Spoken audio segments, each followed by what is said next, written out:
जाहिर तौर पर बीजेपी इस वक्त हमलावर है क्योंकि फैसला अरविंद केजरीवाल और आम आदमी पार्टी के खिलाफ आया है। अतुल, अब ईडी आगे और क्या करेगी, क्योंकि सुप्रीम कोर्ट का रुख तो जाहिर तौर पर आम आदमी पार्टी कर रही है। सुप्रीम कोर्ट में कैसे अपने पक्षों को ठोस रूप से रखा जाएगा ईडी के द्वारा?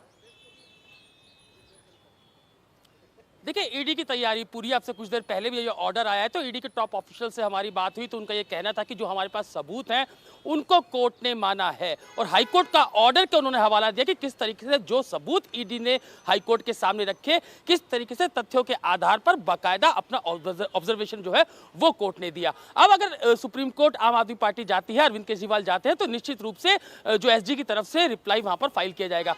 लेकिन जो ईडी की जो आज हाईकोर्ट की जो जजमेंट आई है, जो याचिका खारिज मुख्यमंत्री अरविंद केजरीवाल की गई है, उससे कहीं ना कहीं ईडी अब ये कह रही है कि जो बातें, जो इन्वेस्टिगेशन उसने अब तक की है उसको हाईकोर्ट ने सही माना है। गौनिका, यहां पर सबसे बड़ी दिक्कत अब अरविंद केजरीवाल के लिए यह है कि लोअर कोर्ट अब में ये बात नहीं हुई है, ये हाईकोर्ट के अंदर पूरा याचिका खारिज की गई है और बाकायदा ये बताया गया कि अप्रूवर किस तरीके से 100 साल पुराना ये कानून है, कैसे अप्रूवर जो है वो कोर्ट डिसाइड करती है और कोर्ट के आगे उसके बयान होते हैं। तो ये तमाम चीजें कोर्ट ने कही।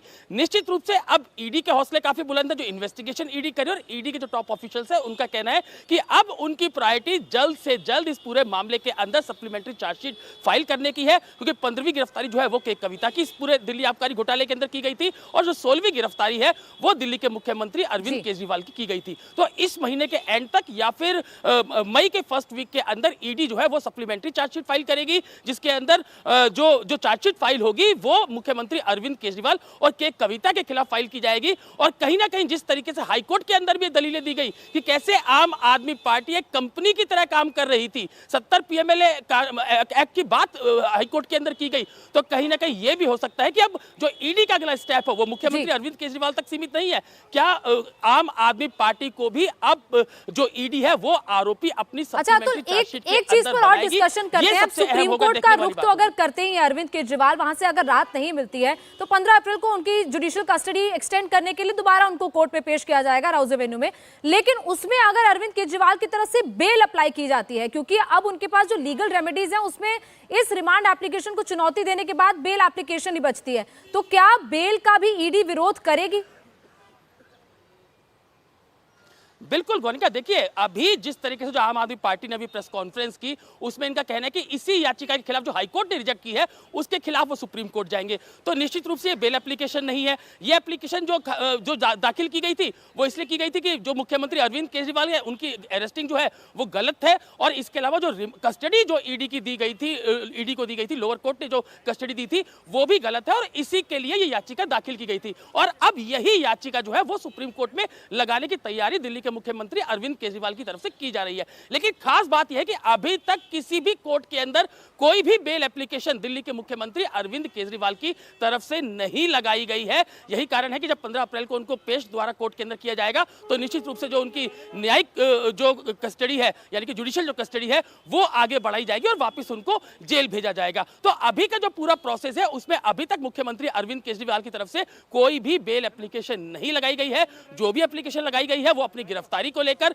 कि उनकी गिरफ्तारी गलत है और जो कस्टडी ईडी को दी गई थी वो बिल्कुल गलत है, जिसको हाईकोर्ट ने आज सिरे से खारिज कर दिया है। काफी तल्ख टिप्पणियां इसके अंदर की है और जो ईडी की इन्वेस्टिगेशन है उसको अब हाईकोर्ट ने पूरे तरीके से सही पाया है। कोर्ट ने कहा है कि गिरफ्तारी अरविंद केजरीवाल की बिल्कुल सही है, उनको ईडी के सम्मान का सम्मान करना चाहिए था। 9 बार उनको सम्मान दिया गया लेकिन वो नहीं उन सम्मान पर पहुंचे और उसके बाद सबूतों के आधार पर यह गिरफ्तारी की गई है। तो निश्चित रूप से ईडी की जो इन्वेस्टिगेशन है इंतजार करेंगे कि सुप्रीम कोर्ट से क्या राहत मिलती है नहीं। भास्कर, जो बातें सौरभ भारद्वाज ने की वो सारी पॉलिटिकल बातें हैं। वो लगातार ये कह रहे हैं कि अप्रूवर्स पर दबाव डाल के उनके बयान लिए गए, इसके अलावा जो पैसा है कोई पैसा ईडी को रिकवर नहीं हुआ है। लेकिन अप्रूवर के बयान पर ही तो कोर्ट ने कहा कि बयान कोर्ट में दर्ज किए गए, 164 सीआरपीसी के तहत दर्ज किए गए और बयान पर अगर आप सवाल उठाते हैं तो आप कोर्ट पर सवाल उठा रहे हैं।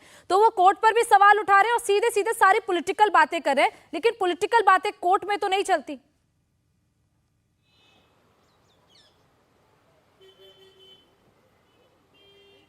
तो भास्कर से दोबारा संपर्क साधने की कोशिश करेंगे, लेकिन अतुल, ये साफ तौर पर कहा जा रहा है कि पॉलिटिकल मोरालिटी पर बात नहीं हो रही है। पॉलिटिकल मोरालिटी को कोर्ट कंसीडर नहीं करता है। कोर्ट सिर्फ और सिर्फ लीगली जो आप बातें कर रहे हैं, जो लॉ के अकॉर्डिंग आप बातें कर रहे हैं, उसको कंसीडर कर रहा है। यानी कि सारी पॉलिटिकल दलीलें खारिज, फिर चाहे वो सुप्रीम कोर्ट में भी अगर रखेंगे तो उसको भी एक तरीके से कहे कोर्ट उसको भी नहीं मानेगा। देखिए गौनिका, अगर अप्रूवर्स की हम बात करें, जो 3 अप्रूवर इसके अंदर बनाए गए थे, पहला राघव मंगुटा, शरद रेड्डी नंबर 2 और नंबर 3 जो है वो दिनेश अरोड़ा। तो अगर इन तीनों अप्रूवर की बात अगर हम करें तो जिस तरीके से लगातार आम आदमी पार्टी ये कह रही है कि 6 बार तो एक्यूज बताया ही नहीं गया अरविंद केजरीवाल को, लेकिन जिस तरीके से दबाव बनाया गया, गिरफ्तार राघव मंगुटा को किया गया, उसके बाद जो है वो उसने अरविंद केजरीवाल का नाम लिया। लेकिन यहां पर हमें ये देखना होगा गौनिका कि क्या जब राघव मंगुटा नाम लेते हैं, राघव मंगुटा इसलिए नाम नहीं ले रहे केजरीवाल का, राघव मंगुटा अपने आप को भी बचा रहे थे, क्योंकि ईडी ने उनको गिरफ्तार किया था। लगातार सबूत जुटाने की कोशिश जो है बिल्कुल ईडी साफ तौर पर कह रही है कि हर जो सबूत पेश किए गए हैं वो किसी भी दबाव में किसी का भी बयान नहीं लिया गया है। बहुत बहुत शुक्रिया आपका अतुल और भास्कर पूरी जानकारी के लिए।